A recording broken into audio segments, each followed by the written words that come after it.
चलिए friend next question start करते हैं।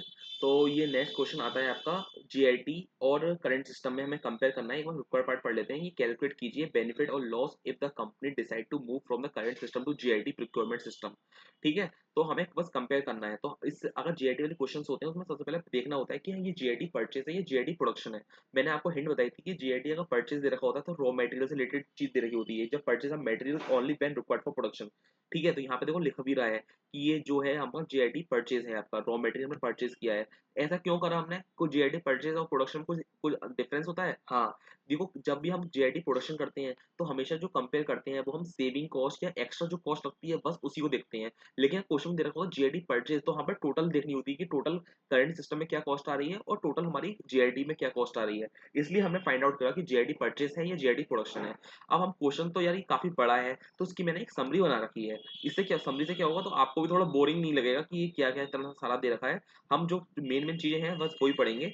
तो ठीक है, अब आते हैं इस क्वेश्चन को। देखो मैंने एक समरी बना दी है, तो इस समरी से कंप्लीट कर लेंगे फटाफट से क्वेश्चन को। देखो सबसे पहले दे रखा है एवरेज इन्वेंटरी दे रखी है raw material through out the year 1 crore की। ठीक है, एवरेज इन्वेंटरी, तो एवरेज इन्वेंटरी कहाँ आएगी? करंट सिस्टम में आएगी। और ये जो इन्वेंटरी है उसकी अपॉर्चुनिटी कॉस्ट, अगर ये इन्वेंटरी हमें पैसा होल्ड करके लगा के रख रहे हैं ना स्टॉक में, अगर ये हम अपॉर्चुनिटी अगर हम दूसरी जगह लगाते तो उसको पैसा भी तो हम पे वो इनकम होता, वो पैसा हमें इनकम होती।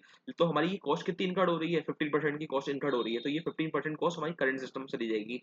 प्रोक्योरमेंट रॉ मटेरियल हमने 12 करोड़ का लिया है और यहाँ पे जो जीआईटी लिया है 15 करोड़ 60 लाख का लिया है। ठीक है, तो हम 12 करोड़ यहाँ लिख दिया, 15 करोड़ 60 लाख यहाँ लिख दिया जीआईटी में। क्वालिटी मटेरियल हैंडलिंग कॉस्ट हमारी कहाँ आएगी? करंट सिस्टम कॉस्ट आएगी। इंश्योरेंस कॉस्ट हमारी करंट सिस्टम कॉस्ट आएगी। रेंट की कॉस्ट हमारी कहाँ आ जाएगी? करंट सिस्टम आ जाएगी। और जो प्रोडक्शन है हमारा 1.5 लाख का है, जो स्टॉपेज हुआ है हमें पता है कि ओवर टाइम कॉस्ट जो होती है या ओवर टाइम चार्जेस होते हैं या स्टॉक आउट कॉस्ट होती है वो कहाँ आती है? जीआईटी में आती है। तो ये स्टॉपेज हुआ है तो हमारा 3,000 का हुआ है। लेकिन stock out to be reduce to be लिखा है, टू बी मतलब 2,000 हो चुका है, 2,000 तो 2,000 कंसिडर करना पड़ेगा। 3,000 मत लेना, 2,000 लेना है फिर हमें, क्योंकि रेड्यूस हो चुका है ना 3,000 का, दो 3 से 2 तक ला पाए हम। ठीक है, जो ओवर टाइम कॉस्ट है वो कहाँ आएगी? जीआईटी में आ जाएगी। अब हमें 2,000 को हमें मल्टीप्लाई करना पड़ेगा कॉन्ट्रीब्यूशन। कॉन्ट्रीब्यूशन का कॉन्ट्रीब्यूशन क्या इसका निकलता है? सेल में से वेरिएबल कॉस्ट माइनस कर दो।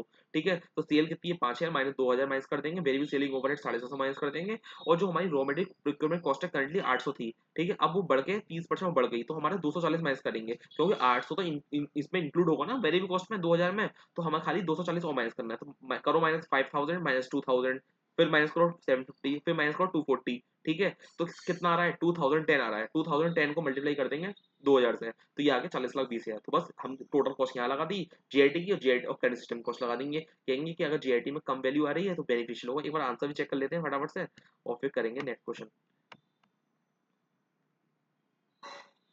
क्वेश्चन नंबर 2 का आंसर ये रहा। देखिए, सबसे पहले इसमें कॉस्ट हमने डाल दिया 12 करोड़ ये डाल दिया, 15 करोड़ 60 लाख ये डाल दिया, मेटेरियल हैंडलिंग कॉस्ट डाल दी हमने, इंश्योरेंस कॉस्ट डाल दी हमने, रेंट की कॉस्ट डाल दी, ओवर टाइम चार्ज डाल दी, स्टॉक आउट कॉस्ट डाल दी। कैसे निकाला स्टॉक आउट कॉस्ट? 2,000 इंटू 2,010 डाल दिया। देखो यहाँ पे करा है 2,000 इंटू 2,010, 2,010 ये कर दिया और 2,000 ये कर दिया। ठीक है, तो ये आगे 40,20,000 टोटल कॉस्ट डाल दी। और हमने एक मैंने बताया था कि जो average inventory cost opportunity cost तो आएगी 15 लाख रुपए की इन्वेंट्री कॉस्ट आ गई। इन्होंने थोड़ा एक एक ज्यादा दिमाग लगाया है इस क्वेश्चन में कि यहाँ पे इसका भी कंपेयर कर दिया है कि करंट सिस्टम में कितनी कॉस्ट आ रही है और जीआईटी में कितनी आ रही है। तो एक्स्ट्रा जितनी कॉस्ट आ रही है उस पर भी तो अपॉर्चुनिटी कॉस्ट इनकर्ड होगी, तो 1,47,000 ये भी कॉस्ट आ गई। हम कहेंगे जीआईटी में कम कॉस्ट आ रही है, जीआईटी बेनिफिशियल होगा, बस इतना लिख देंगे और चलते हैं नेक्स्ट क्वेश्चन पर।